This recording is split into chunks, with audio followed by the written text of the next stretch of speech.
প্রিয় বন্ধুরা, আমরা ধনী বলতে কি বুঝি? আমরা ধনী ব্যক্তি কাকে বলি? আমরা যারা উন্নয়নশীল দেশের মানুষ, আমরা ধনী শব্দটা আসলেই আমাদের চোখের সামনে কেবল অর্থ ভাসে, টাকা, সম্পদ এগুলো ভাসে। অর্থাৎ ধনী ব্যক্তি বলতেই বুঝি যার গাড়ি গাড়ি টাকা আছে, যার অনেক ধন সম্পদ আছে, অগাধ টাকার মালিক যে, সেই ধনী। অর্থাৎ ধনী জিনিসটা আমাদের কাছে একটা কেবলই অর্থনৈতিক ব্যাপার।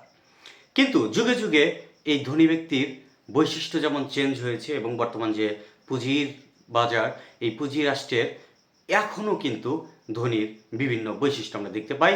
উন্নত রাষ্ট্রে ধনীর এক সংজ্ঞা দেখি, আমরা যারা উন্নয়নশীল রাষ্ট্রের মানুষ আমরাও ধনী ব্যক্তি বলতে এখনও অর্থনৈতিক যে ব্যাপারটা, আমরা ধনী বলতেই অর্থনৈতিক এই ব্যাপারটা আমাদের মাথায় ঢুকে পড়ে। এবং অনুন্নত যে রাষ্ট্র, সে রাষ্ট্রে ধনী বলতে অবশ্যই শুধু টাকা।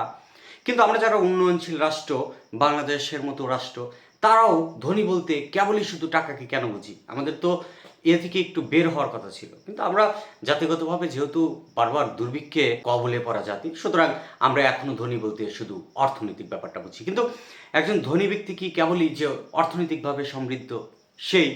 না, ধনীর সাথে অর্থনৈতিক, মনস্তাত্ত্বিক, সামাজিক এবং আরও বিভিন্ন বিষয়াদি জড়িত। কিন্তু এটা আমাদের বুঝতে হবে। ধনী কে? যে সমৃদ্ধশালী।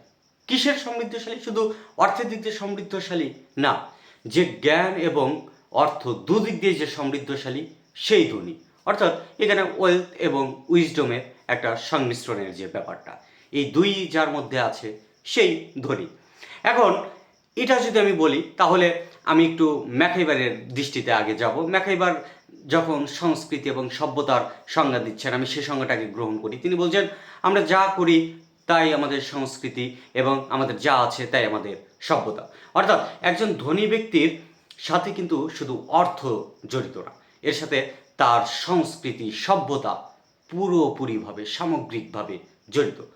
আপনার চুল, আপনার নখ, আপনার হাঁটা চলা সমস্ত কিছু আপনার ব্যক্তিত্বকে যেমন বর্ণনা করে, তেমনি একজন ধনী ব্যক্তির অবশ্যই যেমন অর্থনৈতিকভাবে তার সমৃদ্ধশালী তাকে হতে হবে, তেমনি জ্ঞানের দিক দিয়ে, মানসিক দিক দিয়ে, সামাজিকভাবে তার আচার আচরণ এবং তার চিন্তাধারার যে ধরন, সমস্ত কিছু কিন্তু এখানে জড়িত। সুতরাং একজন ধনী ব্যক্তিকে শুধু অর্থ দ্বারা মাপতে পারে না, তার সংস্কৃতি আমাদের দেখতে হবে। একজন ব্যক্তির সংস্কৃতি কি সেটাও আমাদের অত্যন্ত গুরুত্বপূর্ণ। এবং সভ্যতা, হ্যাঁ, একজন ব্যক্তি যদি শুধু জ্ঞানের দিক দিয়ে সমৃদ্ধশালী হয়, তাহলে আমরা যখন সভ্যতার দিকে তার তাকাবো, সভ্যতা তৈরি করতেও তো অর্থের প্রয়োজন। শুধু সংস্কৃতি তার উন্নত হলে হবে না। তো সুতরাং ধনী হওয়া একটি বস্তুগত এবং অবস্তুগত দুটি। এটা কেবলই যে বস্তুগত অর্থনৈতিক ব্যাপার তা না, এর সাথে অবস্তুগত ব্যাপারটাও অতপ্রতভাবে জড়িত। এর জন্য কিন্তু আমরা উন্নত বিশ্বে যার যে অর্থশালী, যার টাকা আছে, আমরা তাকে মিলিয়নিয়ার বলি, বা আমাদের দেশে আমরা বলি সে কোটিপতি। অর্থাৎ উন্নত বিশ্বে যার অনেক টাকা আছে তাকে কিন্তু আমরা ধনী বলছি না, কি বলছি? মিলিয়নিয়ার।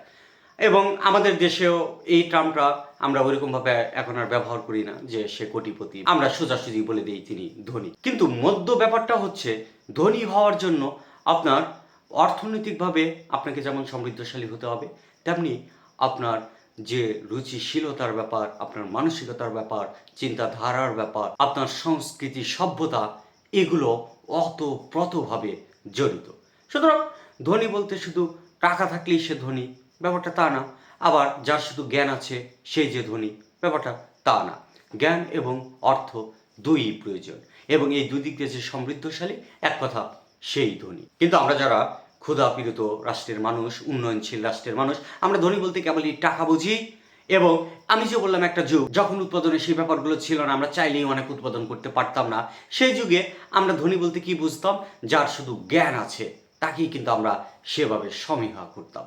কিন্তু বর্তমান যুগে যেহেতু উৎপাদন, মানুষ চাইলেই একই ব্যক্তি এক জীবনে অনেক অর্থের মালিক হতে পারছে, সুতরাং বর্তমান যুগে ধনীর সংজ্ঞা আমরা প্রাচীন যুগের থেকে ভিন্নতা লক্ষ্য করি।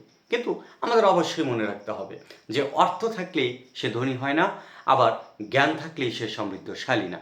জ্ঞান এবং অর্থ দুই প্রয়োজন ধনী হওয়ার জন্য। অর্থাৎ জ্ঞান এবং অর্থ দুই প্রয়োজন একজন মানুষের সমৃদ্ধশালী হওয়ার জন্য।